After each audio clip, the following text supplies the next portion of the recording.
اچھا میرے بھائی، اگر یزید کو نہ اچھا کہیں نہ برا کہیں تو پھر یزید کے ہاتھ پر بیعت کرنے والے صحابہ معاذ اللہ نہ اچھے ہیں نہ برے۔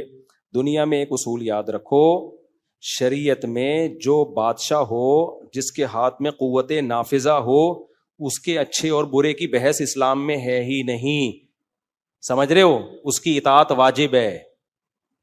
تو صحابہ یزید کو اچھا سمجھیں برا سمجھیں، جنہوں نے بیعت کی ہے اس بیعت پہ کی ہے کہ پاور کس کے پاس ہے؟ یزید کے پاس ہے۔ جو پاورفل ہوتا ہے اسلام میں حاکم اسی کو کہتے ہیں، اور بخاری مسلم کی واضح صحیح حدیثیں ہیں کہ جب ایک شخص حاکم بن جائے اس کے خلاف جو بھی کھڑا ہو قتل کر دو، کائن من کان، جو بھی ہو۔ اسلام میں اتحاد کی بڑی ویلیو ہے۔ یہ جو ہم دیکھتے ہیں نا کہ فلاں حاکم بہت نیک ہے فلاں بہت برا ہے، اس کا کرنا کیا ہے؟ نیک اور برے کا ہے تو ہے، چاہے اچھا ہو چاہے برا ہو، اس کے خلاف بغاوت نہیں کر سکتے آپ۔ ملک میں انارکی پھیلے گی، اسٹیٹ دو ٹکڑوں میں تقسیم ہو جائے گی، لوگوں کا خون بہے گا۔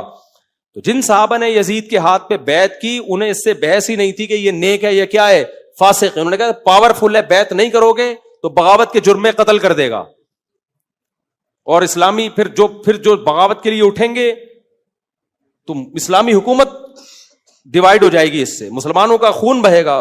اس لیے بھائی جو بھی ہے اچھا برے کی بات ہی نہیں ہے۔ تو اسلام میں یہ ہے کہ اسمعوا واطیعوا ولو سلط علیکم رجل حبشی کأن رأسه زبیبہ، اس پہ بہت دفعہ میں بیان کر چکا ہوں۔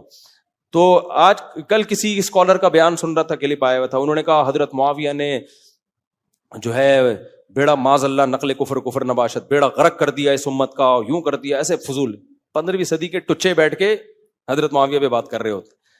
بھائی حضرت معاویہ کا ان سے اجتہادی اختلاف تھا، تو سیاسی اختلاف میں جب کسی کا کسی سے اختلاف ہوتا ہے تو آپ ایسے ایکسٹریم لیول پہ نہیں جا سکتے۔ حضرت معاویہ نہ ہوتے تو کوئی دوسرا ہوتا تو بھی اختلاف ہونا تھا۔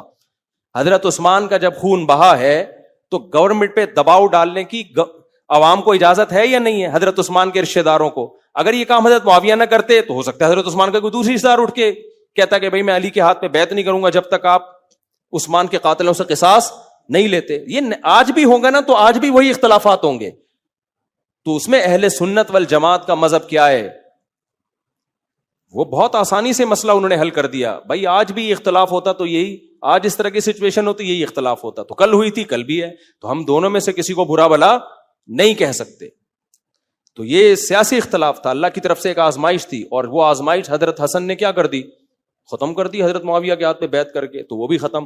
اب 15ویں صدی کے ایک ٹچا اٹھ کے کہہ رہے ہیں حضرت معاویہ نے بیڑا غرق کر دیا، فلانے نے یوں کر دیا، اختلاف کر کے علی کے ہاتھ پہ بیعت کر لیتے تو یہ اختلاف نہ ہوتی۔ بھائی حضرت معاویہ نے ابو بکر کے ہاتھ پہ بیعت کی کہ نہیں کی؟ حضرت عمر کے ہاتھ پہ بیعت کی کہ نہیں کی؟ حضرت عثمان کے ہاتھ پہ بیعت کی کہ نہیں کی؟ کوئی اختلاف کیا؟ اگر ان کو حکومت کا شوق ہوتا تو ان تینوں خلیفوں کے ہاتھ پہ بیعت کرتے۔ حضرت علی پہ بھی ایسا نہیں ہے کہ بیعت نہیں کی، انہوں نے کہا بیعت کروں گا، پہلے عثمان کے قاتل چوک پہ لٹکیں گے۔ تو یہ رائے کا اختلاف ہو سکتا ہے، تو کتنے آسانی سے اہل سنت نے حل کر دیا۔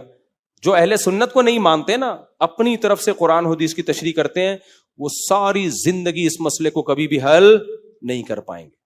وہ یا تو ایک طرف چلے جائیں گے یا دوسری طرف چلے جائیں گے۔ جو حضرت علی کے مخالفین ہیں وہ بھی فضول بکواس کرتے ہیں، کہتے ہیں صحیح تو کہہ رہے تھے حضرت عثمان کے قاتلوں کو لٹکا دیتے ہیں نا، آپ نے کیوں نہیں لٹکایا؟ وہ اس طرح کی فضول باتیں کرتے ہیں۔ ہم کیا کہتے ہیں؟ بھائی حضرت علی کا خیال یہ تھا کہ یہ میرے بس میں نہیں ہے، حضرت معاویہ کا خیال یہ تھا کہ آپ کے بس میں ہے۔ اب کوئی وحی تو نازل نہیں ہوئی تھی نا، تو یہ اختلافات آج بھی ہوتے ہیں اور یہ قیامت تک رہیں گے، اس کو حل نہیں کیا جا سکتا، سمجھتے ہو؟ اور ان اختلافات کی بیس پہ کسی کو برا بلا نہیں کہا جا سکتا۔